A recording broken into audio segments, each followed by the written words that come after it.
പ്രിയമുള്ള സുഹൃത്തുക്കളെ, വനിതാ വിമോചന വേദിയുടെ വാർഷികാഘോഷ പരിപാടികൾക്ക് ഏതാനും നിമിഷങ്ങൾക്കകം ഇവിടെ തുടക്കം കുറിക്കുകയാണ്. നമ്മുടെ ബഹുമാനപ്പെട്ട മന്ത്രി പങ്കെടുക്കുന്ന ഈ വാർഷികാഘോഷ പരിപാടികളിലേക്ക് നിങ്ങൾ ഏവരെയും ഞങ്ങൾ ഹാർദവമായി സ്വാഗതം ചെയ്യുകയാണ്, ക്ഷണിക്കുകയാണ്.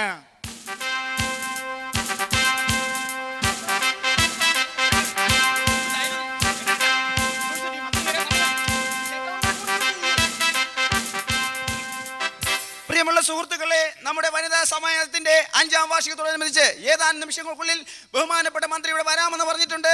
ഏതാനും നിമിഷങ്ങൾക്കുള്ളിൽ നമ്മുടെ ബഹുമാനപ്പെട്ട മന്ത്രി ഇവിടെ എത്തിച്ചേരുന്നതാണ്.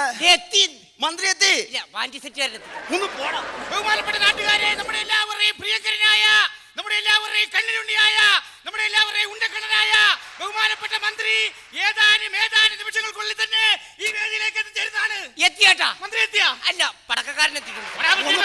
ബഹുമാനപ്പെട്ടവരെ, നമ്മുടെ മന്ത്രിയെ കുറിച്ച് പറയുകയാണെങ്കിൽ ആദർശ ധീരനാണ് നമ്മുടെ മന്ത്രി. അദ്ദേഹത്തിന് സ്വന്തം കാർ ഇല്ലാഞ്ഞിട്ട് ഒരു KSRTC ബസ് മാർഗമാണ് അദ്ദേഹം ഇവിടെ എത്തിച്ചേരാമെന്ന് പറഞ്ഞിട്ടുള്ളത്.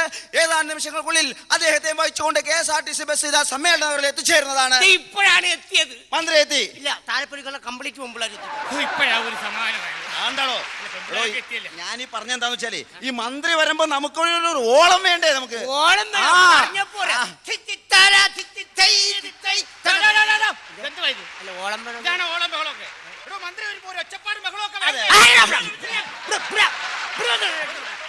എടോ, അതല്ല പറഞ്ഞേ. മന്ത്രി വരുമ്പോ മന്ത്രി വരുമ്പോ മന്ത്രിക്ക് ഇടാനായിട്ട് ഒരു മാല വേണം, ഒരു ആരം വേണം. അയ്യോ, മാല കിട്ടിയില്ല കേട്ടാ. അപ്പൊ എന്ത് ചെയ്യും? അതിന് പകരം ഞാനൊരു റീത്ത് റെഡിയാക്കേണ്ടത് പോലെ. മന്ത്രി വരുന്നുണ്ട്. ബഹുമാനപ്പെട്ടവരെ, ഇതാ നമ്മുടെ ബഹുമാനപ്പെട്ട മന്ത്രി ഏതാനും നിമിഷങ്ങളോട് എത്തിച്ചേരുമെന്ന് പറഞ്ഞിരുന്നു. അദ്ദേഹം ഇതാ ഈ സമ്മേളനത്തിൽ എത്തിച്ചേർന്നിരിക്കുകയാണ്.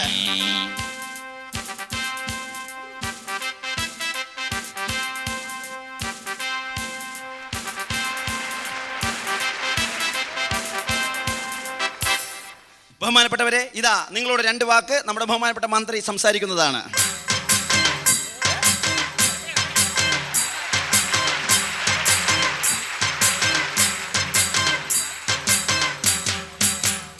അല്ല സാറേ, എന്താ പ്രശ്നം? എന്താ ഈ ചെണ്ടകെട്ട് കേട്ടപ്പോ പഴയ കാവടിയാട്ടത്തിന്റെ കാര്യം ഓർമ്മ വന്നു. മയിൽക്കാവടി. ചെണ്ട വേണ്ട, ഇനി ചെണ്ട വേണ്ട. പ്രിയമുള്ള സുഹൃത്തുക്കളെ, ഞാൻ വരാൻ അല്പം വൈകിപ്പോയി. വേറൊന്നും കൊണ്ടല്ല, ഒരു ബലാത്സംഗ പരിപാടി, ബാലസംഘ പരിപാടി ഉദ്ഘാടനം ചെയ്യാനുണ്ടായിരുന്നു. ഞാനിവിടെ വന്നിരിക്കുന്ന എന്തിനാണെന്ന് നിങ്ങൾക്കും അറിയാം, എനിക്കും അറിയാം. ഞാനിവിടെ വന്നിരിക്കുന്ന എന്തിനാണെന്ന് വെച്ചാൽ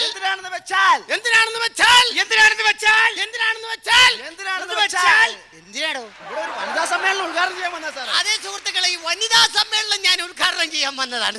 സാറിനോട് ഒരു കാര്യം പറയാനുണ്ട്. സാർ ഒരുപാട് സ്വാതന്ത്ര്യ സമരങ്ങളിലൊക്കെ പങ്കെടുത്തിട്ടുള്ള വ്യക്തിയാണല്ലോ. ആണോ? സത്യത്തിൽ സാറ് സ്വാതന്ത്ര്യ സമരത്തിൽ പങ്കെടുത്തിട്ടുണ്ടോ? ഇന്ത്യയുടെ 10-16 സ്വാതന്ത്ര്യ സമരത്തിൽ പങ്കെടുത്ത വ്യക്തിയല്ലേ ഞാൻ. സ്വാതന്ത്ര്യ സമര കാലത്ത് സാർ ഒളിവിൽ താമസിച്ചിട്ടുണ്ടോ? ഒരിക്കലുമില്ല. സ്വാതന്ത്ര്യ സമര കാലത്ത് ഞാൻ ഒരു 5-6 കൊല്ലം ഒരു വളവിൽ താമസിച്ചിട്ടുണ്ട്. ഈ ജാലിയൻ വാലാബാഗിനെ കുറിച്ച് സാറിന്റെ അഭിപ്രായം എന്താ? എന്തിനു കൊള്ളാ ബാഗ്? അതിലും നല്ല എത്രയോ ബാഗുകൾ ഇന്ന് നമ്മുടെ മാർക്കറ്റിൽ കിട്ടും. സാർ ഈ സുഭാഷ് ചന്ദ്രബോസിനെ കുറിച്ച് സാറിന്റെ അഭിപ്രായം എന്താ? എന്റെ ദൈവമേ, ഇണപിരിയാത്ത സുഹൃത്തുക്കളല്ലേ ആര്? സുഭാഷും ചന്ദ്രനും ബോസും. അല്ല സാറേ, ഈ ബാലഗംഗാധര തിലകനെ കുറിച്ച് സാറിന് എന്തെങ്കിലും ഒരു കമന്റ് പറയാൻ? ഭയങ്കര മുൻചുണ്ടിക്കാരൻ ഈ ബാലനും ഗംഗാധരനും. രണ്ടുപേരും മരിച്ചുപോയി. തിലകൻ ഇപ്പൊ സിനിമയിലൊക്കെ അഭിനയിച്ച് നടക്കുന്നുണ്ട്. കിരീട സിനിമയിലൊക്കെ എന്താണോ നമ്മുടെ വനിതാ മെമ്പർ സാർ എന്നിരിക്കുക. ബഹുമാനപ്പെട്ടവരെ, നമ്മുടെ ഈ ഗ്രാമത്തിന്റെ രോമാഞ്ചമായ, നമ്മുടെ ചെറുപ്പക്കാരുടെ കണ്ണിലുണ്ണിയായ വനിതാ മെമ്പർ ഇതാ ഇവിടെ എത്തിച്ചേർന്നിട്ടുണ്ട്. അവരെ ഞാൻ ഈ സ്റ്റേജിലേക്ക് ഹാർദവമായി സ്വാഗതം ചെയ്യുകയാണ്.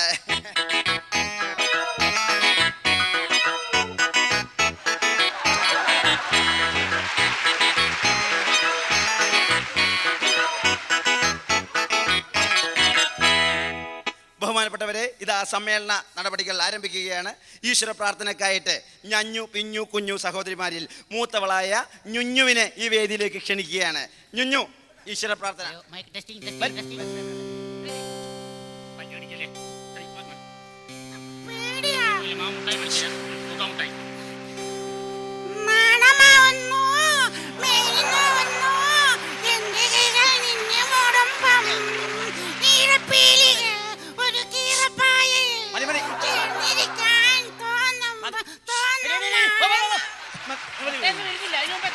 ബഹുമാനപ്പെട്ടവരെ, സമ്മേളന നടപടികൾ ആരംഭിക്കുകയാണ്. നിങ്ങളോട് 2 വാക്ക് സംസാരിക്കുവാനായിട്ട് നമ്മുടെ എല്ലാവരുടെയും പ്രിയങ്കരിയായ നമ്മുടെ എല്ലാവരുടെയും കണ്ണിലുള്ളിയായ വനിതാ മെമ്പറെ ഈ വേദിയിലേക്ക് ക്ഷണിക്കുകയാണ്. ഈ വനിതാ മെമ്പറിനെ കുറിച്ച് പറയുകയാണെങ്കിൽ ബഹുമാനപ്പെട്ടവരെ, നമ്മൾക്ക് എല്ലാവർക്കും അറിയാം, നമ്മൾ ഏതൊരു പാതിരാത്രി ചെന്ന് എന്ത് കാര്യം ചോദിച്ചാലും യാതൊരു മടിയും കൂടാതെ സാധിച്ചു തരുന്ന ആളാണ് ഈ വനിതാ പഞ്ചായത്ത് മെമ്പർ. അതെ, ആ വനിതാ മെമ്പറെ രണ്ടു വാക്ക് സംസാരിക്കുവാനായിട്ട് ഈ വേദിയിലേക്ക് ഞാൻ ക്ഷണിക്കുകയാണ്. ബഹുമാനപ്പെട്ടവരെ, എനിക്കൊരു കാര്യം കൂടെ പറയാനുണ്ട്. ഈ പഞ്ചായത്തിലെ ഇത്രയധികം ജനവികാരം ഉൾക്കൊള്ളുന്ന ഒരു വനിതാ പഞ്ചായത്ത് മെമ്പറെ ഈ കേരളത്തിൽ നല്ല ഭൂമി മലയാളത്തിൽ പോലും കാണത്തില്ല. അത് ആ വനിതാ മെമ്പറെ ഈ വേദിയിലേക്ക് രണ്ടു വാക്ക് സംസാരിക്കുവാനായിട്ട് ഞാൻ ക്ഷണിക്കുകയാണ്.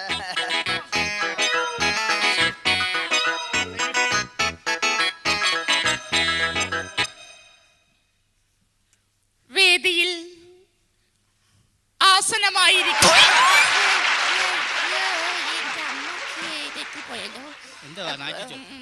വേദിയിൽ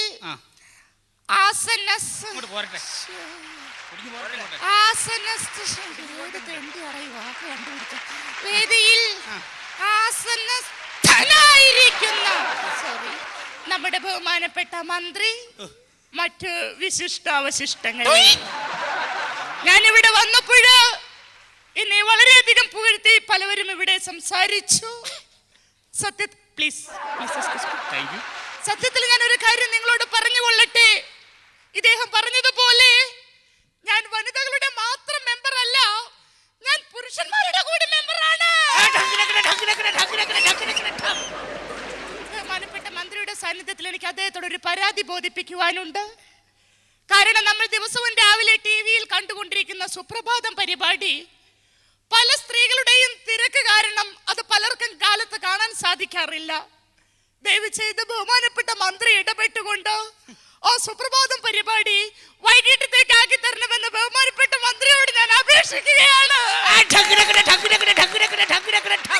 ഇനി എനിക്ക് ബഹുമാനപ്പെട്ട മന്ത്രിയോട് പറയാനുള്ളത് ഇന്ന് സമൂഹത്തിൽ സ്ത്രീകൾക്ക് നേരെ നടക്കുന്ന പീഡനങ്ങളെ കുറിച്ചാണ്. ഞാൻ ചുരുക്കി പറയാം, ഒരു സ്ത്രീക്ക് ഇന്ന് സ്വസ്ഥമായിട്ട് ഒരു ബസ്സിൽ യാത്ര ചെയ്യാൻ നിവൃത്തിയില്ല. കാരണം ചില പൂവാലന്മാരുടെ കരാള ഹസ്തങ്ങൾ ആ ബസ്സിൽ വെച്ച് ആ സ്ത്രീയെ പീഡിപ്പിക്കുന്നു. മേലാൽ ഒരു സ്ത്രീക്കും ഇതുപോലുള്ള അനുഭവങ്ങൾ ഉണ്ടാവരുത്. അവൾക്ക് സ്വസ്ഥമായി ബസ്സിൽ യാത്ര ചെയ്യാനുള്ള ഒരു സൗകര്യം ബഹുമാനപ്പെട്ട മന്ത്രി ഉണ്ടാക്കി തരണമെന്ന് അഭ്യർത്ഥിച്ചുകൊണ്ട് ഞാൻ എന്റെ വാക്കുകൾ നിർത്തുന്നു. നന്ദി, നന്ദി, നമസ്കാരം. ബഹുമാനപ്പെട്ടവരെ, ഇതാ നിങ്ങളോട് രണ്ടു വാക്ക് സംസാരിക്കുവാനായിട്ട് മറുപടി പ്രസംഗത്തിനായിട്ട് നമ്മുടെ ബഹുമാനപ്പെട്ട മന്ത്രിയെ വേദിയിലേക്ക് ക്ഷണിക്കുകയാണ്. വലിയ തൊല്ലയല്ലേ കൊട്ടുകാരനോട് കൊട്ടല്ലേ എന്ന് പറ. ചെണ്ടകൊട്ടുകാരൻ വേണ്ട. പ്രിയമുള്ള സുഹൃത്തുക്കളെ, ഞാൻ മറുപടി പ്രസംഗത്തിലേക്ക് കടക്കുകയാണ്. സ്ത്രീകൾ തബലകളാണ്, സോറി അബലകളാണ്. ഇന്ന് സ്ത്രീകൾ സമൂഹത്തിന് അനുഭവിക്കുന്ന പീഡനത്തെ കുറിച്ച് നമ്മുടെ വനിതാ മെമ്പർ നിങ്ങളുടെ അടുത്ത് പറഞ്ഞു. അതിനുള്ള മറുപടി ഞാൻ പറയാം. ഇനി ബസ്സിൽ കയറുമ്പോൾ ഏതെങ്കിലും പുരുഷൻ നിങ്ങളെ അല്ലെങ്കിൽ ഏതെങ്കിലും പൂവാലൻ നിങ്ങളെ പീഡിപ്പിക്കാൻ ശ്രമിക്കുകയാണെങ്കിൽ നിങ്ങളൊരു പണി ചെയ്യുക. അവരെ പാഠം പഠിപ്പിക്കുന്നതിനായിട്ട് ബസ്സിൽ കയറുമ്പോൾ 1 രൂപ 50 പൈസ കൊടുത്തൊരു ബ്ലേഡ് വാങ്ങിക്കുക. ഈ ബ്ലേഡ് മേടിച്ച് ഒടിച്ച് 2 വിരലിന്റെ ഇടയിൽ ഇങ്ങനെ വെക്കുക. എന്നിട്ട് ഏതെങ്കിലും ഒരു പൂവാല ശല്യം ചെയ്യുകയാണെങ്കിൽ അവന്റെ പുറത്ത് ഇൻഡു ആകൃതിയിൽ ഇങ്ങനെ 2 വര വരയ്ക്കുക. വരയ്ക്കുമ്പോൾ ഒരു കാര്യം ശ്രദ്ധിക്കുക, ഇൻഡു ആകൃതിയിൽ 2 വര മാത്രമേ വരയ്ക്കാമുള്ളൂ. അല്ലാതെ വരയ്ക്കുമ്പോ ഇതുപോലെ കരകുരകുരാന്ന് പറഞ്ഞ് വരച്ചേക്കരുത് കേട്ടോ.